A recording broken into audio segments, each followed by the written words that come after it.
जिस राम मंदिर को बनने में 500 वर्ष लग गए, उस मंदिर को उड़ाने की धमकी आई और योगी आदित्यनाथ को भी उड़ाने की धमकी आई, बम से उड़ाने की धमकी। इस पे क्या कहना है आप इन लोगों पे कितना भी भरोसा कर लो, गुरु गोविंद सिंह साहब ही तो कह के गए थे कि एक दोनों हाथ घी में डाल लेना, फिर तिल में डाल लेना, जितने तिल चुपक जाएं। अगर इतनी बार भी गर्म तवे पे ये बैठे तब भी यकीन नहीं करना है इनका। सूअर के पीछे से बोलना चाहता हूँ, और उस सूअर को ही बोले जिस सूअर ने तेरे को पैदा करा है। बैंड तू आगे खुल के आना, तू तेरी नस्लें मिटा देंगे, साढ़े नस्लें। भैया इनकी कुरान में भी लिखा है, कोई आसमानी किताब में भी लिखा है कि अगर किसी कब्जा करी हुई जगह पे, हराम की जगह पर के अगर हम लोग नमाज पढ़ेंगे तो वो नमाज लगेगी नहीं। क्यों कब्जा करी हुई जमीनों पे तुम लोग भाई साहब मस्जिद बना करके वो गोल सा एक मटका सा वो बना दिया और वहां पर नमाजें पढ़ रहे, कब्जा कर रहे हैं। देश के अंदर एक कानून भी बनना चाहिए। जब धर्म की बात आए ना तो ये कानून और सरकार और ये कोर्ट कचहरी अलग हो जाए भैया, आमने सामने का फैसला होना चाहिए वहां पर। अब ये भारत का युवा वो युवा नहीं है लल्ला पुल्लो चुल्लो पुल्लो। अब ये भारत का युवा कोनी बजाने वाला युवा बना है। हमने भी फैक्ट्री डाली है इसी भारत में कट्टर हिंदू सनातनी बनाने की, कि जो बोले जहां बोले मई मारो, चाहे पर्चे दर्ज हो, चाहे कोर्ट जाना पड़े, चाहे जेल भुगतने पड़े, लेकिन भगवानों का अपमान नहीं सहेंगे भाई।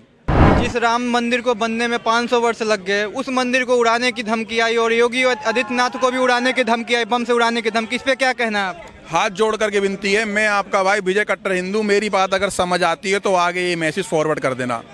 आप इन लोगों पे कितना भी भरोसा कर लो, गुरु गोविंद सिंह साहब ही तो कह के गए थे कि एक दोनों हाथ घी में डाल लेना, फिर तिल में डाल लेना, जितने तिल चुपक जाएं। अगर इतनी बार भी गर्म तवे पे ये बैठे तब भी यकीन नहीं करना है इनका। तो देखो राम मंदिर 500 साल बाद बनता है, और एक देखो सुनो, मैं हूं कट्टर हिंदू, मैं नहीं बोलूंगा एक व्यक्ति, मैं बोलूंगा एक सूअर का पिल्ला सीधे, क्योंकि मैं कट्टर हिंदू भाई। एक सूअर का पिल्ला पाकिस्तान में बैठ करके वो यूं कह रहा है कि राम मंदिर, हमारे मुंह से तो ये शब्द निकलेंगे नहीं, और मैं ऐसे बोलूं पाकिस्तान की सारी मस्जिदें तोड़ देंगे हम लोग, कैसा उनको लगेगा? ये मेरे शब्द नहीं है, ये उनका मैं काउंटर शब्द दे रहा हूं। पाकिस्तान की सारी मस्जिदें टूट जाएं कल, सारी मस्जिदें, एक मस्जिद ना बचे पाकिस्तान में। पाकिस्तान की आवाम को समझना चाहिए, हिंदुस्तान का जितना भी मुसलमान है तुम्हारे पाकिस्तान से ज्यादा खुश है, भारत के अंदर ज्यादा खुश है, और बरोबर का हिस्सेदार बताता है अपने आप को। जबकि जब देश का विभाजन हुआ तो हिंदू मुस्लिम पे विभाजन हुआ इस देश का। इन लोगों को हमने दया खा करके यहाँ रोक लिया या रुक गए भाईचारे में, लेकिन इन्होंने इस भारत के अंदर हमें भाईचारा भी दिखा दिया। कश्मीर से लेकर कलकत्ता से लेकर के, और मैं कह रहा हूँ कर्नाटक केरला से लेकर के मेवात तक, इन्होंने अपना इतना अच्छा भाईचारा दिखाया इन मुसलमानों ने। अब एक सूअर का बच्चा यूं कह रहा है, वो मैं तो भाई कट्टर हिंदू, मैं तो सीधी बात बोलूंगा, सूअर का पिल्ला वो बोल रहा है कि राम मंदिर तोड़ दूंगा, उड़ा देंगे बम से उड़ाने। कह रहा हूं अरे छोड़ो यार, कैसी बात कर रहे हो, उड़ाने की छोड़ो, इस सूअर के पीछे से बोलना चाहता हूं, और उस सूअर को ही बोले जिस सूअर ने तेरे को पैदा करा है। बैंड तू आगे खुल के आना, तू तेरी नस्लें मिटा देंगे, साढ़े नस्लें। अब ये भारत का युवा वो युवा नहीं है लल्ला पुल्लो चुल्लो पुल्लो। अब ये भारत का युवा कोनी बजाने वाला युवा बना है। हमने भी फैक्ट्री डाली है इसी भारत में कट्टर हिंदू सनातनी बनाने की, कि जो बोले जहां बोले मई मारो, चाहे पर्चे दर्ज हो, चाहे कोर्ट जाना पड़े, चाहे जेल भुगतने पड़े, लेकिन भगवानों का अपमान नहीं सहेंगे भाई। और रिजल्ट आपके सामने इस भारत में बड़े बुरे तरीके से उठा उठा के पटक पटक करके पीटा जा रहा है इनको। क्यों बोल रहे हो भाई? हमारे आराध्य के बारे में क्यों बोल रहे हो? कोई तुम्हारे अल्लाह के बारे में बोल रहा है, कोई तुम्हारे मोहम्मद के बारे में बोल रहे तो बताओ, हम तुम्हारे साथ चल रहे हैं, उसकी गरबान पकड़ के हम समझाएंगे कौन कौन बोल रहा है इस तरीके से। भाईचारा तभी समझ आता है जब हमारे भगवान के बारे में कोई मुसलमान बोले तो पड़ोसी मुसलमान निकल करके आए और लगाए उसमें दो चांटे। कैसे तूने बोला, कैसे बोला? आज देश का 18-19%, भाई साहब अपने नेट को सही जगह खर्च करो, 18-19% मुसलमान कह रहा हमारे पूर्वज हैं, हम उनके वंशज हैं राम के। मुसलमान इस भारत का बोल रहे हैं। क्या योगी मोदी सरकार में लग रहा है ऐसा संभव है कि मतलब अटैक हो जाएगा, ऐसा कुछ? अरे जी देखो, कुछ नहीं होगा ना। राम मंदिर के लिए हम सरकार को आगे लाना चाहते हैं, ना इस देश की कानून, ना इस देश की आर्मी। हम ही कट्टर हिंदू सनातनी है जी। अगर हमारे धर्म की एक देश के अंदर एक कानून भी बनना चाहिए। जब धर्म की बात आए ना तो ये कानून और सरकार और ये कोर्ट कचहरी अलग हो जाए भैया, आमने सामने का फैसला होना चाहिए वहां पर, आमने सामने का फैसला।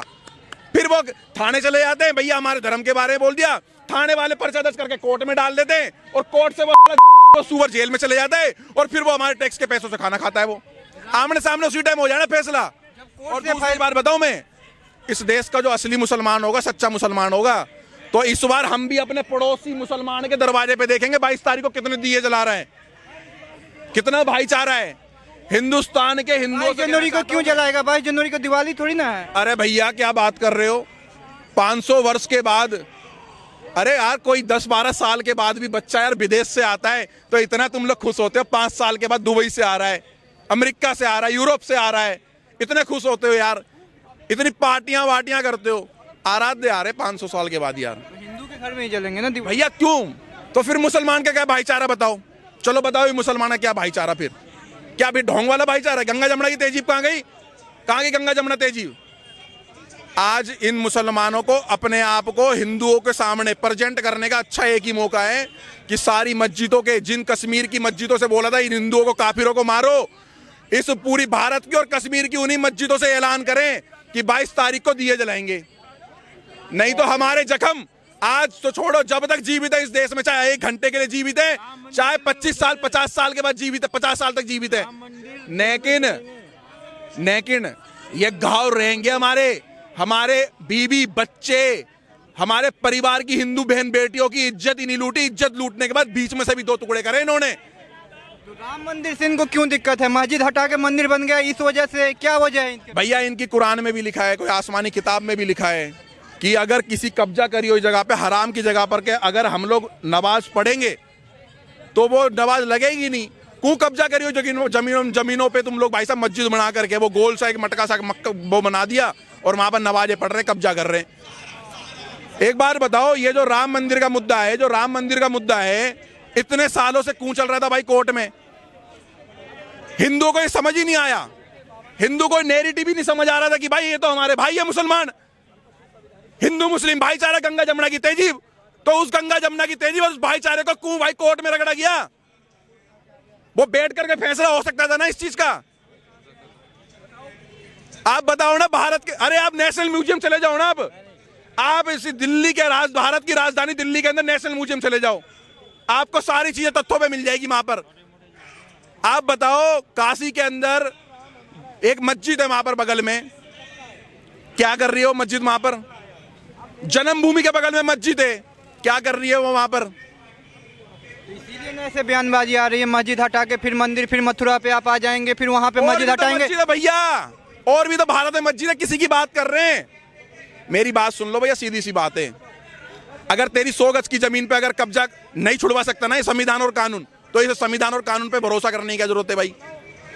क्या जरूरत है? इसको पॉलिटिकल मुद्दा ना बनाया जाए, जो चीजें राइट्स और तरीके से लड़ी जाए और कोर्ट में फैसला होना कोर्ट में हो जाए, रोड पे होना तो रोड पे कर ले भैया। हम तो तैयार हैं भाई, हम तो चाहते कोर्ट में छोड़ करके रोड पे फैसला हो। अगर ये हमारे भाई होंगे तो ठीक है भाई, ये तुम्हारी जगह है, तुम लो। और अगर इनकी जगह पे कोई मंदिर बना पड़ा तो हम बोलेंगे भैया तुम अपनी मस्जिदें बनाओ यहाँ पर। ये तो भाईचारा है, ये ढोंग क्या भाईचारा भाई, खत्म कर दो, ठीक है। मेवात के अंदर हिंदुओं को घेर घेर करके मारा और नलाई को हिंदुओं और अपने गली कॉलोनी पार्कों में सारे तुम दादा बने फिरो, जिमों के दादा बने फिरो हैं। इन मुसलमानों को अपना भाई बताओ। तुम्हारी बहन बेटियों को ना गुजर, न जाट, न पंडित, न ब्राह्मण, कुछ नहीं देख करके मारा, हिंदू देख करके मारा, मांग का संदूर देख देख करके मारा, मेरे आंखों के सामने वीडियो है हमारे पास। भाईचारा भाईचारा, ये बेकार के चीजें से निकल जाओ, ये भारत बदलता हुआ है। इस 110 करोड़ सनातन इस देश में है अभी, जिसमें से भी 10-15-20% ही जागा है, ठीक है। इतने बड़े हिंदू के नेता योगी जी हैं, उनको बोला जा रहा है बम से उड़ा देंगे, इस पे क्या बयान है? ये तो कुत्ते बिल्ले भौंकते रहते भाई। योगी जी के लिए क्या कहेंगे? अरे भैया योगी जी अपने आप ही काम कर देंगे, योगी जी का बिल्डोजर एनी टाइम तैयार रहता है, ठीक है। और भैया सुनो, पड़ोस के ना अगर बच्चा भागते हुए घर में घुसता है ना तो माँ भी बोलती है बेटा कोई गलत काम तो नहीं करके आया है। अगर वो गलत काम करके सो भी गया ना, बेटा बिल्डोजर घुस रहे हैं इलाके में, बेटा हमारी घर की तरफ तो नहीं आ रहे। इतना भय है, अगर मैं गलत काम करूंगा ना तो मेरे घर पे ही बिल्डोजर चढ़ेगा, मेरी जाति को नहीं देखा जाएगा भाई साहब, मेरे धर्म को नहीं देखा जाएगा, मेरे कर्म को देखा जाएगा, कैसा कर्म करा है। इस भारत के अंदर कानून इतने सख्त होने चाहिए कि जो बलात्कार कर दे उसके पूरे परिवार है, जो उसके माँ बाप हैं। भैया सुन, मेरा बच्चा जन्म मेरे भाई, एक चीज बताओ भाई, एक स्कूल का प्रिंसिपल होता है और एक हेड मास्टर टीचर जो होता है, अगर हमारे टीचर ने हमें सही शिक्षा नहीं दी है, हमें आतंकवादी बनाया है, तो भाई उसे तो फटके लगाओ और उसके टीचर को भी लगाओ। भाई तूने क्या बनाया है? जिसका बेटा गलत काम करे उसके बाप पे भी ढंग से रगड़ो वहां पर। इस देश में ऐसे कानून की जरूरत है। पॉपुलेशन इस दुनिया पे, धरती पे सबसे ज्यादा हो चुकी है इस देश में, इसलिए इस देश में बदलाव होना चाहिए भाई। और ये हिंदू मुस्लिम का जो भाईचारा है ना, मैं आपको बताता हूं, गुड़गांव के अंदर एक कंपनी है, उस कंपनी का जो ओनर है मुसलमान है, उसने सारे हिंदू निकाल दिए, सारे मुस्लिम रख लिए। और हिंदू तुम कब जागोगे? मैं कह रहा हूं तुम अपने दुकानों पे, अपनी फैक्ट्रियों में हिंदू रखो वर्कर, अरे हिंदू वर्कर रखो, वो तुम्हारे अपने काम आएंगे। और इस देश के अंदर हिंदू बेरोजगार क्यों करता भाई? क्यों करता हिंदू बेरोजगार? मैं हिंदू से सामान खरीदूंगा, बात खत्म, बेरोजगारी खत्म।